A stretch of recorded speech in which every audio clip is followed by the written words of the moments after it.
If you are a real estate investor or you want to be a real estate investor and you want to get money and funding, as in unlimited money and funding for your real estate deals, don't go anywhere because I'm getting ready to plug you into the money.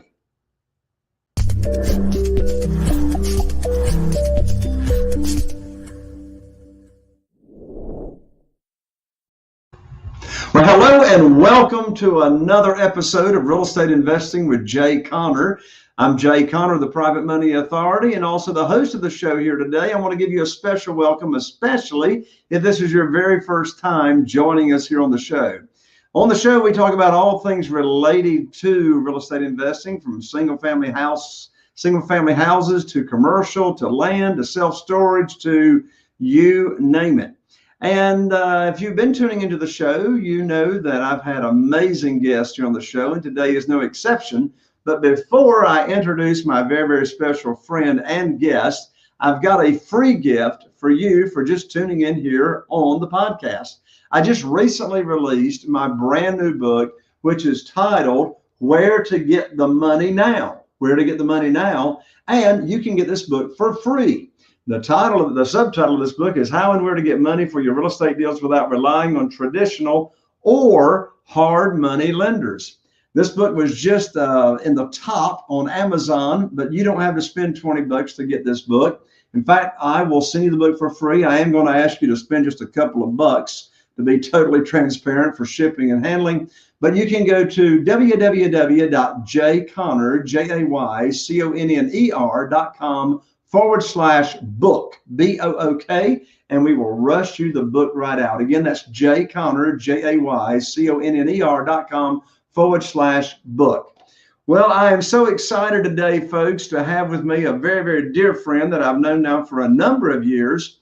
He is a brilliant real estate investor. In fact, he has been a self-employed real estate investor now for over 25 years.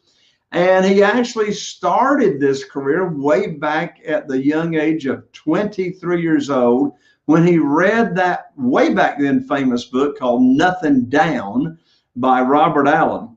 Well, my friend and guest, he's purchased way over 2,000 houses now in and around his hometown of San Antonio, Texas. And listen, folks, he is a high school graduate, but he never stopped learning. In fact, books and CDs and webinars and seminars are and were his classroom after high school. Well, today, he specializes and has for years in owner financing properties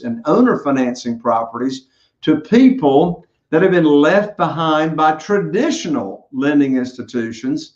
And he also gives new life to properties and houses that may scar the neighborhood.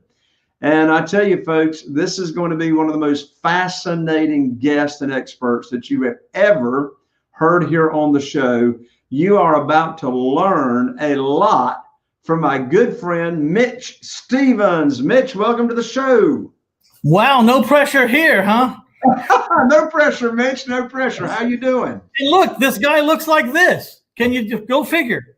But hey, look, hey, Mitch, now you're looking fantastic. I mean, it's just been within the last couple of years, you lost like 40 or 50 or more pounds. And it's like, you like transformed your life, right? Yeah, I quit smoking and drinking after 40 years on the same day. Just decided I'd had enough. By the way, I just was being held back by my vices. But quite frankly, they were occupying a lot of my time. And I just had enough. And I published my story, how I quit drinking and smoking and took control of my mind and my weight and my life. About 38 pages. If anyone just wants to know how I did it, no patches, no therapists, no doctors, although there might have should have been, because, you know, just a little warning, if you've been drinking a lot in your whole life, don't just stop cold turkey because it could kill you. I didn't know that until people started sending me emails. But you know, I just, no disaster, no car wreck, no divorce, no tragedy. I just had enough. And I was, you know, looked at myself in the mirror. Turned 60 this year. And I said, you know, if I keep going the way I'm going, I'm already going downhill. or I can make some changes and I can have another good, 10, 15 really vigorous years, on into my mid 70s maybe. What do you want to do, Mitch? And so I opted to have 15 more years of vigor, and I changed what I was doing, and then that led to working out, and then that led to, well, maybe I ought to change what I eat, and then I lost 55 pounds, and then, cost me a fortune in clothes, but, I went from size 36 waist to size 28. Woo, mercy. That's amazing, Mitch. Well, now the ebook that you wrote, tell everybody how they can get that ebook. Oh yeah. It's 1000houses.com/enough, all lowercase. So www.1000houses.com/enough. Enough. Yeah. It's not anywhere. It's not on my website. It's just, it's all lowercase, if you don't mind, because I think for some reason, if you put the uppercase E, it's not connecting. So, I just did it. I'm not telling anyone what to do. I'm not suggesting anything. It's just if you're interested in my story and how I did it, because one of the things I've noticed in this genre, and I'm sure you notice as well, Jay, we have a lot of AAA personalities, and those AAA personalities overdo a lot of things, and some of those things are good for us and some of those things aren't so good for us, and so if any of you are at that crossroads or thinking maybe you need to make a lifestyle change and would just be interested in my personal story, I'll tell you, for better or for worse, what I did and how I thought about it and how I got there. It's scarier than you think at first. I mean, changing how you've been all your life is a scary thing. So anyways, I talk about it there if you're interested. Well, I appreciate you sharing that, Mitch. I read the book. It's a fascinating story. And I have got some friends that have gone down that path. And one thing I heard them saying is they end up having all this extra time on their hands, particularly if they're used to blacking out every night, right? Yeah. And it's like, so it's like they'll, I hear them saying, what am I going to do with my time? What am I going to do with my time? So what did you find doing with your time when you were like totally clean? Well, that almost sunk me because I had planned for what I was going to put in my hand. I had planned to replace some habits, but I didn't plan for 30 or 40 extra hours a week. I had no idea. I had no idea. I was very highly functional. I didn't fall down when I drank. I didn't get DWIs. I drank for 40 years, almost every day, towards the last half of that. Not falling over, but just always sipping, always, like you might have a glass of tea in your hand. I had a bourbon and soda, and it just got to be too much one day, and I decided to make some changes. And so I went to the gym, but that only took up about, a few hours of that 40 hours and a week, so I started studying diet and how to, really make some progress in the gym. And I thought, well, that's a huge subject. I could jump into that and try to study some of those keto diets and all that stuff. And I got in there and got interested, and I let that occupy my time. But I also, I'm coming out with my fourth book now, The Art of Private Lending, and I have a fifth book that's about 3/4 of the way done. So, one thing about entrepreneurs, it won't take them long to figure out how to fill up their time. For sure. Well, I tell you what, there's one thing we're not going to be for very long, and that's bored, right? Right. Well, I appreciate you sharing that, Mitch. So tell everybody, what does your business look like today? You got a long history. You bought thousands of houses, but in today's economy with what we got going on, what does your business look like now? Well, I've bought a house about every 4 to 5 days for over 2 decades. And, it's about 100 houses a year. And I want to be really clear on something. I know right across the street, there's somebody doing 5 times that amount. I mean, there's always a faster gun. There's always a, bigger guy out there. I'm just saying where I'm at. That's where I'm at. And I've been at that level for a long time. It's a comfortable place for me. I don't want to do more than that. It's a challenge these days to do 100 houses. In COVID, we only did 83, but there was a point in time there I didn't know if I was going to break 40. No one knew what was really going to happen. So I buy houses with OPM, other people's money, private money. One of the things that Jay teaches, I have $26 million of private money, and it didn't happen overnight. It happened over a couple of decades. And it's amazing what happens when you borrow money from people and you pay them back as you promised. They give you more, and then they give you some more. Then they introduce you to your friends that have more than they had. And then, it just kind of keeps ratcheting up.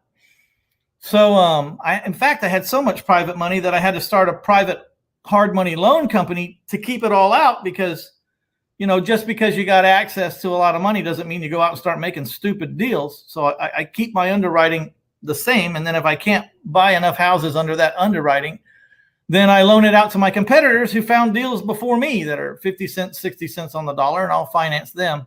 And I keep that money occupied on short-term, notes, so that it's available for me if and when I'm ready. And if I'm not ready, it's out working, and I'm helping my private lenders make a return on their money.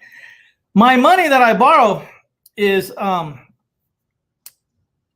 it's non-recourse, collateral only, wrappable, which means I can buy the house for $50,000 from a private lender. I use the private lender's money. And then I can seller finance the house for $100,000 with $10,000 down, carry the $90,000 balance at 10% for 30 years, and I don't have to pay the underlying lien off. No, that's hence wrappable. Someone who buys my house owes me $90,000, say they owe me $850 a month, and then they send the payment to me, and then I have to send $350 of that $850 over to my private lender, and I get to keep what's in the middle. But I'm not a landlord; I'm a bank. They're sending me their mortgage payment, and when the air conditioner breaks, it's not my air conditioner because I sold them the house. And so today, with all the glitz and glam and the TV shows and the flip this and flip that, and everybody's a house. If you notice that, everyone's a home investor. I mean, it's like must be the most popular side gig on the planet. So we really had to buckle down and hone the fine art of finding distressed and motivated sellers, and also had to refine the art of moving quickly to get to them, and also had to open up our wheelhouse. It's not just houses anymore. It could be land. We can buy land and owner finance raw land to people that want to put something on it, which is what I look for. I don't want to just finance a bunch of land, because in the event there's a debacle and I get the land back and maybe it's tight or economic times, that land's not moving, then it's a little hard to make raw land produce an income. So I owner finance my land only to people who want to put improvements on it now, and they're putting their improvements on top of my collateral, so that if I ever get the property back, it's worth a lot more, and or I can rent it or put someone in it to make an income because there's improvements on it now. Hopefully enough improvements that I can collect some rent. And then mobile homes and land. I've always taken a left into the mobile homes when the recessions hit or when the competition for houses got big. So I know mobile homes very well. And mobile homes and land offer a great opportunity, especially if you're in a culture, say like the Hispanic culture, who values an acre or two over a postage size stamp, residential lot. And of course, these things are outside the city limits, out in the outer parts of the county, if not just outside the county, where there's very little restrictions and you can do what you want. Because a lot of these people that want these half-acre, three-quarter acre places, they want goats, chickens, sheep, burros, cows, horses, Shetlands. They want all kinds of things, and they don't want some HOA telling them what they can do. So if you drive through my portfolio from house to house to house, parts of it look like a third world country, but hey, the payments are coming in and these people got stuff to eat. So if you don't think they have something to eat, just look in their front yard. There's animals walking around everywhere. So, Mitch, what is your criteria for deciding if a deal is a deal? I don't like to pay over 65% of what I can owner finance a house for. And so the owner finance value, and I may have coined this, the OFV. I don't think I'd ever heard that before. Maybe it was around, but if it was out there, I didn't know. I call it the OFV, the owner finance value, just like you have the ARV and the Mayo. Now we have the OFV. The OFV is a value unto itself. It's based on the rents. And we find the rents in the neighborhood, and the object of my seller financing business is to find properties that I can seller finance or owner finance to my buyer. And the PITIS payment is about equal to whatever they're paying in rent for a house across the street. The separator being, do you have a down payment of 10% or more? Because I don't take less than 10%. And do I like you? And if those two things line up, then you have a real chance to get into one of my houses for about the same as you're paying rent. And I average 4 days on the market. I was averaging 9 days, and then after COVID, now it's like I average 4 days, and I put no signs in my yards anymore. I don't even have to put a sign in the front yard. I function completely signless now. So how do potential owner-financed buyers of your homes find out about them?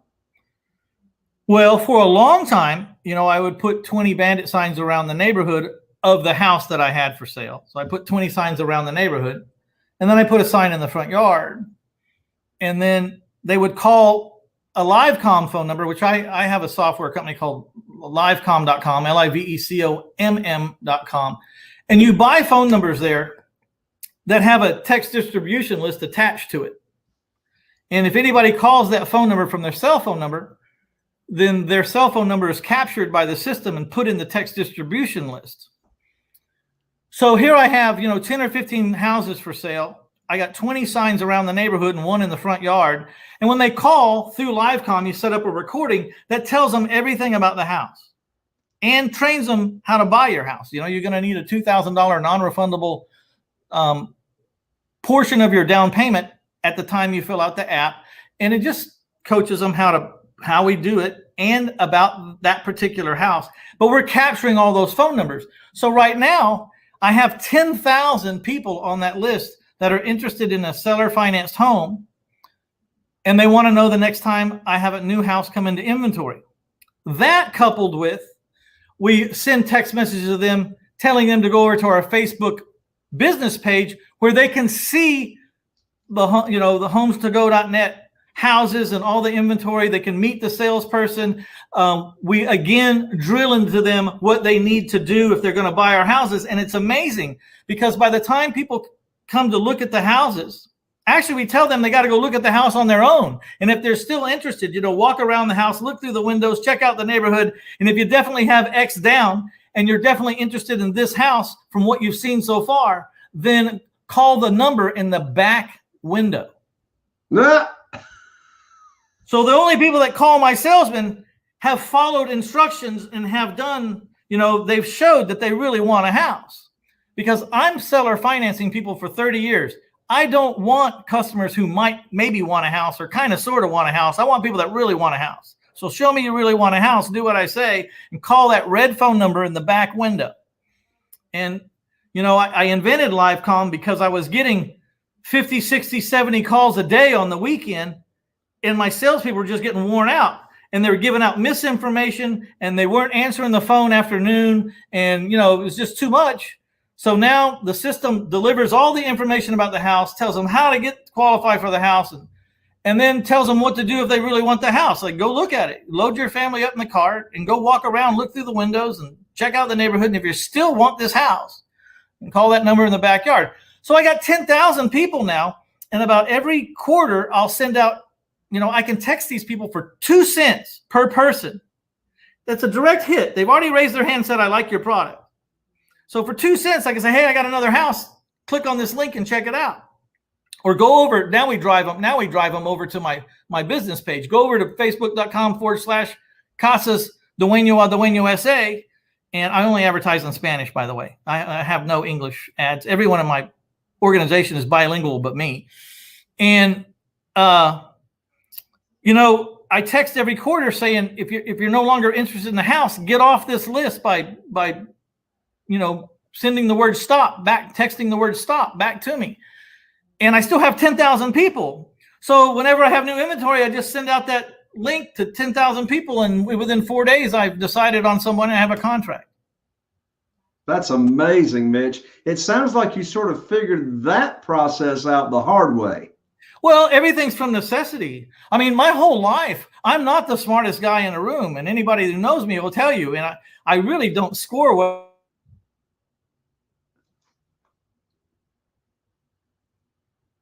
on it. But I have an aversion to pain, and I seek pleasure. So whenever I would do something in my business that hurt me, I would try to figure out how to stop that from happening. And then when I found something that felt good in my business, I would try to figure out how to multiply that, you know, how to exaggerate that. How do we make that happen more often? That was fun. That was great. I got a big check, or I got a check. So over 27 years, you kind of figure out what you do. And then on top of that, I didn't invent this stuff by myself. I mean, it's a lot of conversations with smart people like Jay Conner or Ron LeGrand or somebody. We get in rooms and we decide how to fix problems, you know, in think tanks. You know, if you read my book, My Life in 1,000 Houses, Failing Forward to Financial Freedom, you know, there was a day when the phone was $1,800 a month. My cell phone bill was $1,800 a month. Well, we figured out how to beat that. It became the San Antonio Real Estate Investors Association, or SAREA, and it ended up having 830 people. But that group started because we all met one day to try to figure out how to beat our phone bills. And we did figure it out. But no one person figured it out. It was a guy at that end of the table said something that bounced off this guy. And he said, well, what if you did this? And another guy said, yeah, that's good, but you can't do it like that. You need to do it like this. And then we morphed our way in to a system that cut our phone bills down to $600 a month. I hear you. Well, in fact, you just mentioned one of your books. I've got your book on finding deals. So how can people get your books, Mitch? Because I tell you, your books are phenomenal on finding deals and everything you've written. Just about everything in my life can be found, with the exception of that 1000houses.com/enough. That's just kind of a private thing I sent out because it really doesn't have anything to do with real estate. But anything about my investment career, my whole life, is at 1000houses.com. You see my podcast. I just opened up a YouTube channel I'm putting out 10 minutes worth of valuable content every working day for the next year. You can get that at 1000houses.com/YouTube. But all of this stuff can be found over at my website, 1000houses.com. There's more about me than you'll ever want to know. And there's tons of free stuff. You know, some of the gurus out there say, they lambast me, say I'm giving away too much. I say, you know, I'll give away. I'll tell you how to do everything. You're still going to be better off getting a coach because you can't assimilate it all. There's too much information, but I'll tell you everything I know. So if you go there on the homepage and scroll up and down, there's mountains of free stuff. Mountains. Yeah, you mentioned coaching. Have you got a coach, Mitch? Absolutely. I'm in a mastermind and have a coach all the time. You know, I try to go through life like this. I got a hand down, trying to help people to get to my level. Hopefully they go past my level. But then I got a hand up because I'm trying to get to the next level from wherever I'm at. And as you well know, Jay, there is always another level, isn't there? Absolutely. Now, in today's economy and business and everything, are you rehabbing any of these houses? Or are you selling most of them as is, or what? It's a big question because, you know, I'm in the self-storage business and the semi-truck storage business. That's what I do with the money I make from houses. In the house business, people think that I don't rehab houses, which is a misnomer. I do rehab houses because you have to keep a crew busy at all times. So my crew's always working on 1 or 2 houses. But the other 13 houses are for sale as is until my crew can get to them. The greatest strategy of all time in the real estate investing industry is buy it, don't fix it, seller finance it to someone who wants to fix it, and watch them go over budget fixing up your collateral as they make payments every month. It's the greatest plan in the whole wide world. I mean, where's all the time in a real estate investment? It's in the rehab. Where's all the risk in a real estate house flipping business? It's the risk is all in the rehab when they do their rehabs. Everyone else is a liar. Everyone else is lying. If you didn't raise your hand, you're lying. I mean, I've been doing it for 27 years. I can't hit a budget to save my butt. The only way it works is if I like triple my budget, then I can say I came under. You know? Hey, look, Murphy lives in every house, and Murphy's cousins and Murphy's grandparents and Murphy's sisters and brothers and aunts and uncles. Yeah, I have fed all of them for years. I keep them in the money, man. I keep the Murphys are well kept care of by the Stephen family. Oh, mercy. Well, Mitch, one thing I was so excited about, I had you as a expert guest speaker at one of my recent mastermind meetings of a mastermind that I run. And our topic that we talked about was your favorite ways today to find deals, find motivated sellers. I'm assuming most of your houses that you buy are off market and they're not in the multiple listing service. Is that right? Well, they couldn't be, because right now the market's so hot that if you list something, if you have time and you can list something and you can wait for 60 days for a closing, you're getting top dollar or multiple offers above the asking price. I mean, I just talked to someone the other day, $30,000 over listing price on a, $305,000 house. I mean, I've heard stories of people getting an extra 70 or 100 grand. Haven't really seen that myself, but I know it's out there. It makes sense. So I have to deal where there's chaos. We have to deal where there is no time, where people, it's either now or never. It's today or they're going to get nothing, or there's some circumstances or something brewing or something happening. So we just live in the chaos. Wherever there's chaos, there's opportunity, and we live where there's chaos. What is your best consistent source of seller lead flow today? Well, it's the past due property taxes, because it's a big list. We live in a town that's a little over 2 million people, and there's a lot of people past due on property taxes, which is just the first hint that there might be a problem. And then once we get that list, we start looking for problems on top of problems, you know what I mean? And start elevating the chances that the person that we're looking at is really going to be motivated. There's behind in taxes, and then there's behind in taxes out of state. Behind in taxes out of county, and behind in taxes out of state, and then behind in taxes out of the country. And then there's behind in taxes and are getting, property code violation judgments put on them. There's all these filters you can put through, and less people fall into the bucket every time you add a filter to these lists. But the potential of that customer that does fall in the bucket is much higher. Absolutely.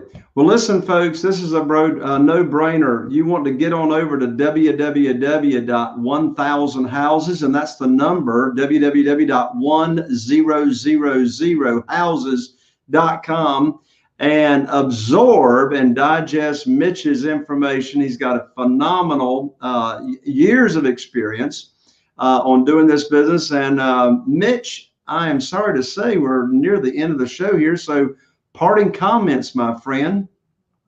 Well, I specialize in seller financing my buyers and using private money to buy my houses. But I've done adverse possession. I've done subject twos. I've done all of them, because you pay money for these leads, and sometimes they're not the kind of leads you want, as it turns out, but you still have to find a way to capitalize. So I've done wholesaling and hoteling and all that. But I owner finance about 70% of my properties. I retail about 27%, and I wholesale about 3% of my properties. And, I have only 3 different levels of coaching. I'm not a mill house.